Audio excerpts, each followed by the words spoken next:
to another episode of Study I don't Hall know that much. here on UFS University. Just because I was the only one to know it. My Shit. name is Cameron Cardwell, and I'm joined by this fantastic cast. Who do we have today? Travis Tangeman. James. Tyler. What Study Hall is for the unenrolled is we take a bunch of your guys' UFS topics as well as some of our own, and we sit down and we discuss them for your amusement, entertainment, and knowledge. This is episode 3 of the week, and we're going to be talking about the newest IP to jump into the UFS universe. Yeah, you're good. Which is 7th Cross. I know jack shit about 7th Cross. I know one thing. What do you know? I know half a thing. What's the half a thing you know, Tyler? The dude's name starts with a Z and his last... Zorse or Zolt. Zolt the Hunter of Man. That's what I know. I know that we haven't even confirmed the best character in the series as a character in our set. Who is? Minato. Oh, yeah. From Naruto? No. From Naruto's dad. From Naruto's dad. Naruto's dad is going to be in the Holy set. shit. No, so basically, he's... I actually haven't seen the series myself, but I've seen... It was real hard to Google it last night, too. I've seen pictures of the character himself, and in the picture that I've seen, he's standing on the front of a moving sports car, tipping his hat like a true villain. Ooh. And for anyone who has played the fighting game series Blaze Blue, he is very similar to the main villain Hazama from that series. You're kidding. Oh, dude, I like Cosmo. I've never Yes. played Blaze Blue. Okay. I like Cosmo. Oh, no. I mean, we can just look up characters. James, do you know anything about 7th Cross? No, I know it existed. Okay. So, yeah. I've been wanting to get into it. I just don't have. It is... No one plays games here besides me.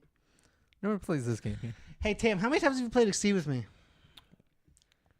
a fifth of a time. Yep. Cool. Thanks. A fifth of a time. So... And I own all of the first set of Exceed. As Solid. James said, Exceed is another card game fighting game that, as opposed to playing a more traditional back and forth mana-based system, it is actually like a board game where you've got like a stage and like a bunch of different zones, and your character can move and throw ranged attacks and melee attacks and use your cards to gain an advantage and all of that.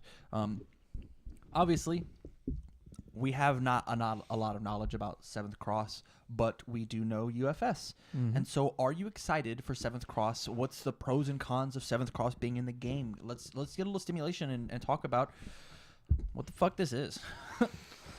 I'm excited. Why are you excited?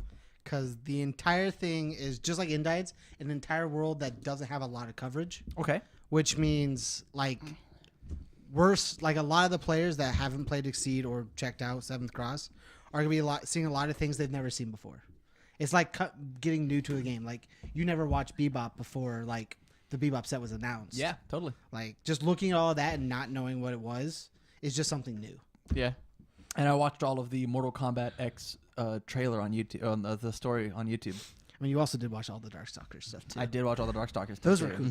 Yeah. They had some cool backgrounds. Yeah. Mm-hmm. How do you have you guys seen like a bunch of the art for this? Yeah, I have. It's It's really cool. Spectacular. I love it. art. It's so beautiful. It's so good. It might be the best art in UFS. It may just be. After that one character that Scott Sunman drew. Oh, that's a good one. That art was sick. What are you talking about? He worked real hard on that. Travis, don't laugh at Scott. I mean, You're gonna get targeted by a meme video. that's Can't fine. wait. I can't wait. Do it. Penis, please. I need the exposure. Don't beg for penis. So, what? How do we feel about the flipping characters thing? How is that going to translate into UFS? So the way that the 7th Cross characters work is that they have like a regular side and they've got a beast mode.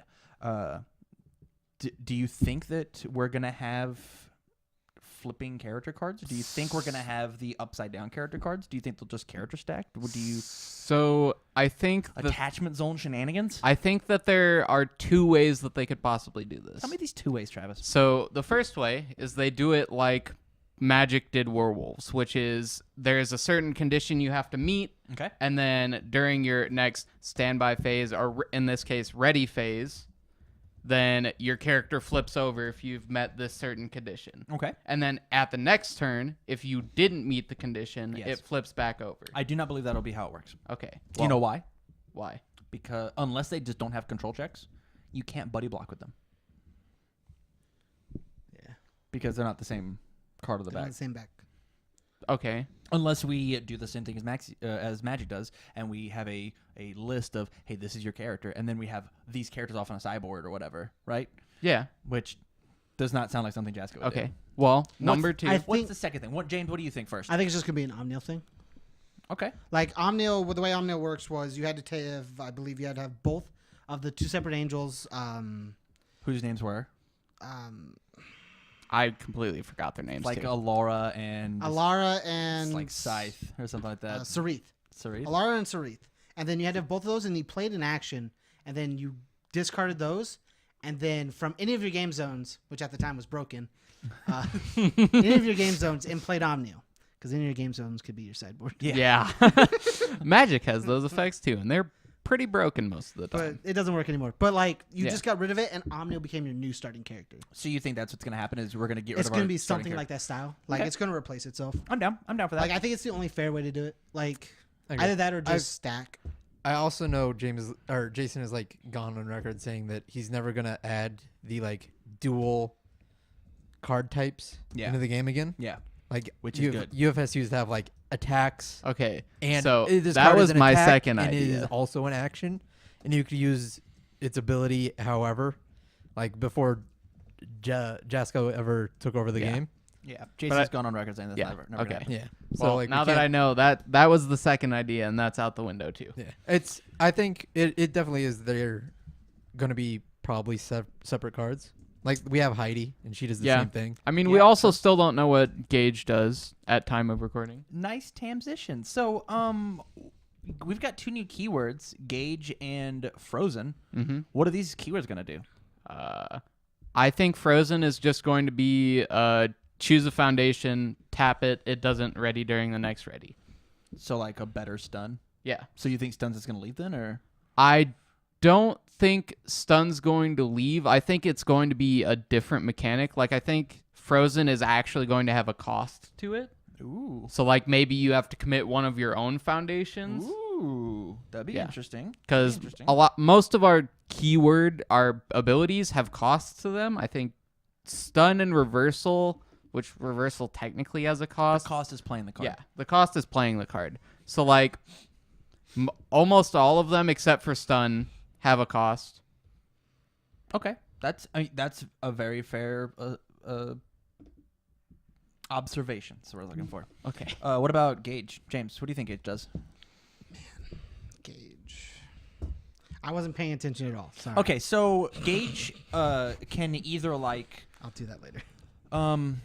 tutor to your hand, or Gauge can give What- if you've got characters you can pay life equal to the Gauge total. Like it's almost like meet X condition, gain this thing, as Chris Smith said on his podcast. The Guile treatment, check it out. It's almost like it's gonna have like it has to do something with characters, right? Yeah. Like what other game zones Yes. are there? It seems like it's gonna be a character Well, centric. so, like, I had heard that in Exceed there's like a gauge system, and that's essentially your momentum. So people were thinking that gauge was tied to your momentum in Also, some like way. discard X momentum, do this thing. Yeah. That makes Or a like whole you have fucking to ton of have, sense. or like you have to have a specific number of momentum to play this card, Mm-hmm. or just like as a cost to play this card, ditch X momentum equal to the gauge cost. Okay, Or which something which along makes those the card that Chris preview when it like flip minus to your gauge or something like that just makes that cost really easy. Yeah. It could also be something along the lines of like discard X number of cards, or it could be if you've got X number of cards in your card pool. I think that'd be really interesting, right? Yeah. Have we seen any gauge cards, or have we just seen the minus? We saw the rating? minus to the gauge, We've and I think it was only minus seen one. the gauge modulators so far. Okay. Modulators. Yeah. Oof. Big words. Yeah. Yeah, I'm excited for 7th Cross. The preview season has started. We were given a preview. If you want to see the video, please jump on our channel. Yeah. Hopefully we'll get more. Pray and It's ask a us. sick card. It is a very cool card. Yeah. Wild Hunt. That plus redemption. Hype. It says after it deals 1 damage. Exactly. It's life, yeah? Yeah. It has Yeah, life. neat. Yeah. Neat. I'll build a face down. Chaos Life and all? No. Air. It's good. Good. Good. Yeah. You're Chaos Life. Good. You're right. You're right. Yeah. Because I was trying to think of what it played with. So like, I'm trying to remember. I feel like there's something under good that says this attack deals 1 damage. I know Collarbone Breaker is a 2, Yeah. which is embarrassing. Yeah. Garbage now. So with that, we're going to move on to our last topic of the week because I think it's actually going to be the longest topic that we have on the show this week. So with that, stay learned.